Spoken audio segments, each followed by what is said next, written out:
Welcome viewers. मैं पंडित विजय शंकर शुक्ल सभी गुरुजनों, भगवान श्री गणेश, माँ सरस्वती की कृपा एवं आशीर्वाद से आप सबके साथ अष्टोवाच चैनल पर डिस्कस करता हूँ।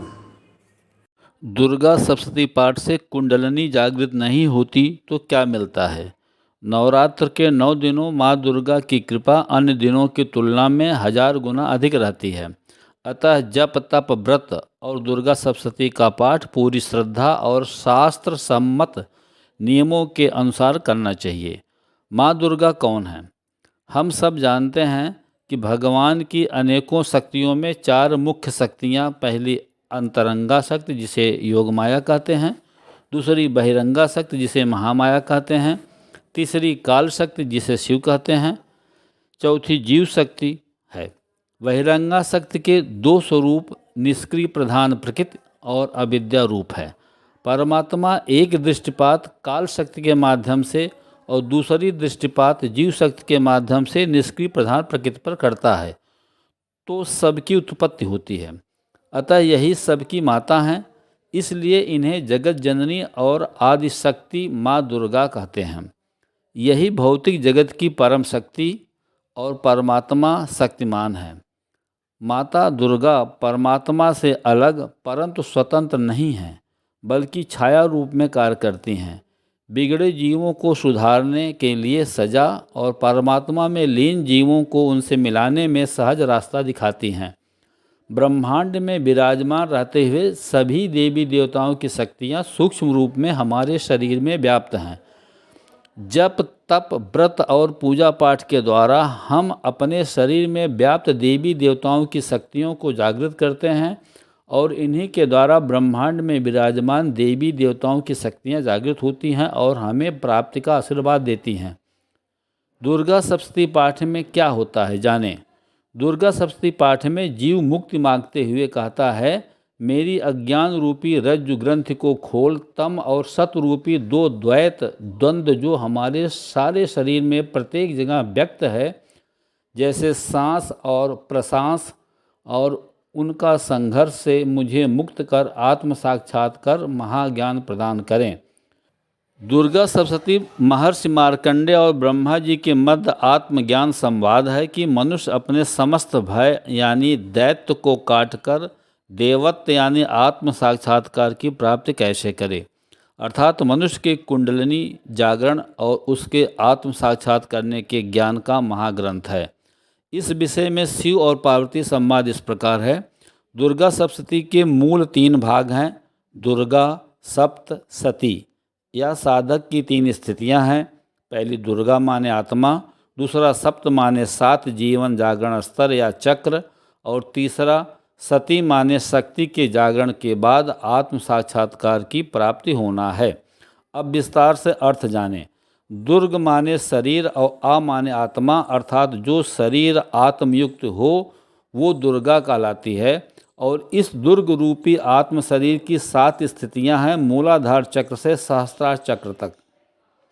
जो त्रिगुण है, तम गुण यानी इच्छा शक्ति, ये सरस्वती देवी हैं और इनका बीज मंत्र ऐम है।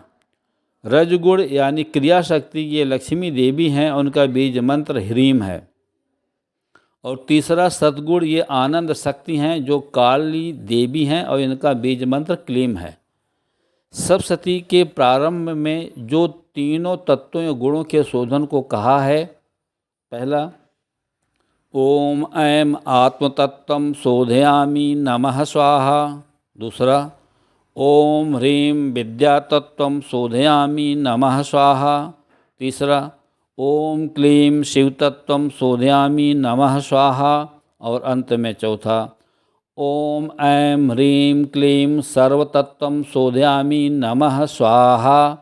ये तीनों गुणों यानी जो मनुष्य शरीर में स्त्री पुरुष और बीज या इलेक्ट्रॉन न्यूट्रॉन प्रोटॉन जिसे आत्मा कहते हैं, जो दुर्गा है, उसका गुरु के द्वारा गुरु मंत्र, शक्ति दीक्षा लेकर और प्राणायाम आदि के द्वारा अपने मल का शोधन क्रिया उपाय है, जिसे शाप विमोचन मंत्र ओम ह्रीं श्रीं क्लीं क्रां क्रीं चंडिका देव्यै शापनाश अनुग्रह कुरु स्वाहा कहते हैं।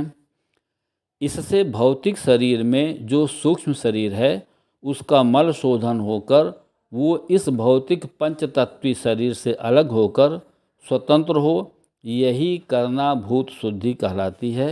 इसी सूक्ष्म शरीर के अलग होने पर साधक को अपना प्रेत शरीर की प्राप्ति होती है और इसी में कुंडलिनी के 7 चक्र उदित होते हैं। मैं पंडित विजय शंकर शुक्ल आप सबको विनम्र निवेदन के द्वारा याद दिलाता हूं कि सब्सक्राइब करना डिस्कशन का हिस्सा होता है। हैंस सब्सक्राइब करें और वीडियो के अंत तक प्रेजेंट रहें। Thank you. अब आगे कुंडलिनी शक्ति का यानी सप्तशती या 7 चक्रों के द्वारों को शुद्ध करने या खोलने को मंत्र जपा जाता है। ओम श्रीं क्लीं ह्रीं सप्तशती चंडिके उत्कीलनम कुरु स्वाहा और फिर मृत संजीवनी मंत्र ओम ह्रीं ह्रीं वम वम ऐं ऐं मृत संजीवनी विद्ये मृतम उत्थापय उत्थापय क्रीं ह्रीं ह्रीं वम स्वाहा आदि मंत्र से उत्कीलन यानी जागृत हो सके और फिर अपने संकल्प अनुसार पहले कवच के बीज मंत्र का जप करके सिद्ध पानी पड़ती है। इसके बाद अर्गला को शक्ति बीज मंत्र से जागृत करके सिद्ध पानी पड़ती है और इसके बाद कीलक के बीज मंत्र का जप करके सिद्ध पानी पड़ती है। यहाँ मैं बताता हूँ कि ये तीनों बीज मंत्रों के जप की अलग अलग स्वतंत्र जप करने की अवस्था है। यानी पहले तम गुण को शोधन करके उसे इस भौतिक शरीर से अलग करना पड़ता है। मतलब ये है कि तम गुण का शुद्ध रूप प्राप्त करना पड़ता है। यूँ इसका क्रीम बीज मंत्र की सिद्धि करनी पड़ती है। फिर रजगुण ह्रीम और फिर सतगुण क्लीम बीज मंत्र जप से शुद्धि करनी पड़ती है। तब शुद्ध त्रिगुण का मध्य बिंदु यानी सुषुम्ना नाड़ी या शुद्ध मन की प्राप्त होती है।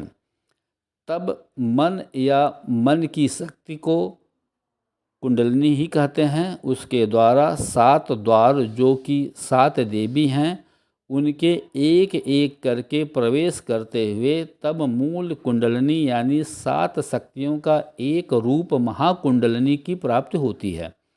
यही सब कीलक आदि उपाय हैं।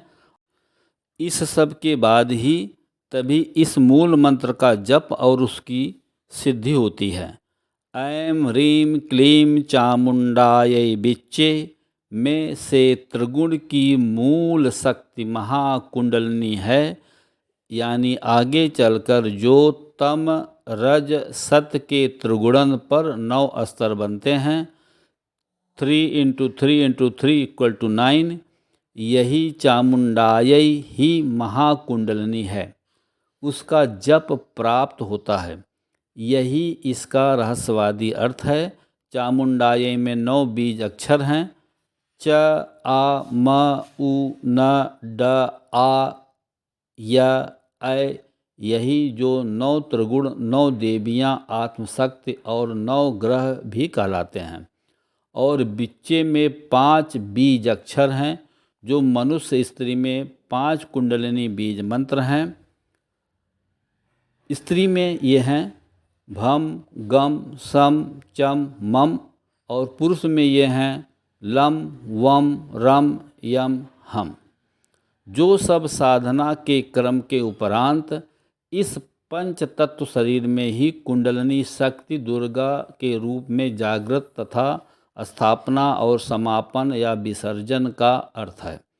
अतः इन त्रिगुणों के द्वैत यानी 2-2 भाग और उनके संघर्ष से ये मूल मंत्र ऐं ह्रीं क्लीं चामुंडायै बिच्चे में पहले स्तर पर त्रिकोण और फिर षटकोण और 9 कोण यानी चामुंडायै और फिर पुनः लौटकर पंचकोण यानी बिच्चे बनता हुआ संपूर्ण होता है, जिससे ये सारी सृष्टि और जीव पंचतत्वीय शरीर लेकर उत्पन्न है।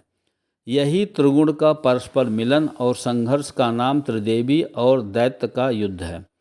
और सातवां यानी सप्तसती इन सारे गुणों का एकीकरण का नाम है।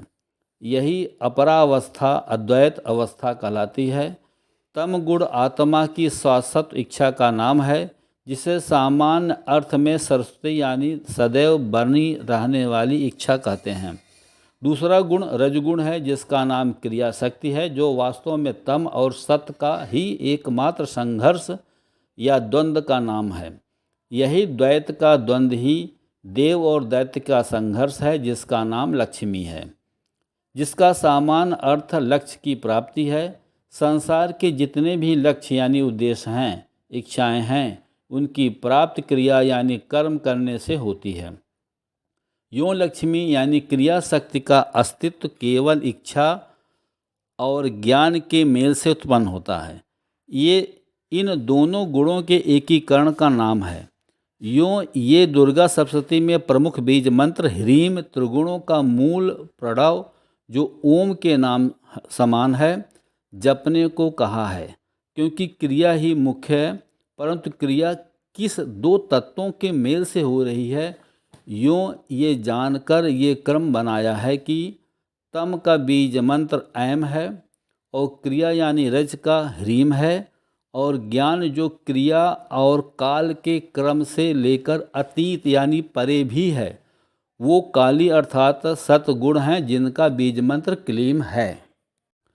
ये ही ओम बिना महामंत्र ऐम ह्रीम क्लीम चामुंडाय बिच्चे है, जिसका वास्तविक अर्थ है हे आत्म इच्छा सरस्वती ऐम, हे आत्म क्रिया लक्ष्मी ह्रीम, हे आत्मज्ञान शक्ति काली क्लीम, मेरी अज्ञान रूपी रज्जु ग्रंथ को खोल, मुझे मुक्त कर महाज्ञान प्रदान कर। जीव यहाँ मुक्ति मांग रहा है।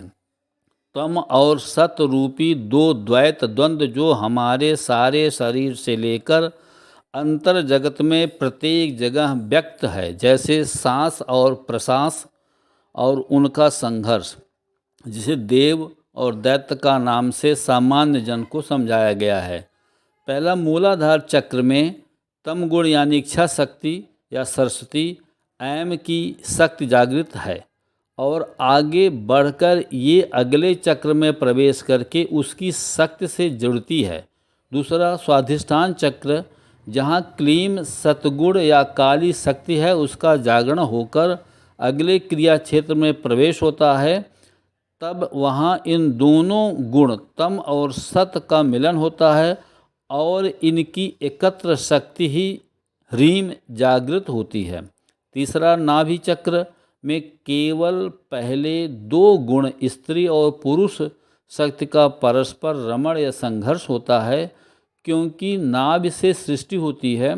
ये सृष्टि स्थूल शरीर को मथ कर सूक्ष्म शरीर की यही प्राप्त होती है। यूँ ही इस नाभि चक्र को पहले दो गुण तम स्त्री और सत पुरुष और इनकी ही क्रिया शक्ति रज गुण या ह्रीम या लक्ष्मी का जागरण इस स्थान नाभि चक्र में होता है। ह्रीम बीज मंत्र के निरंतर उच्चारण से कुंडलिनी यानी आत्मशक्ति यानी दुर्गा जागृत होती हैं। रजगुण जो कि क्रिया शक्ति या रमण शक्ति है, उसके दोष विपरीत लिंगी की और ज़्यादा आकर्षण होना जो दैत्यों का देवी के प्रति आकर्षण दिखाया है, जिससे साधक को प्राप्ति उन्नत होती ऊर्जा का विपरीत लिंगी के संपर्क से बराबर स्खलन हो जाना होता है।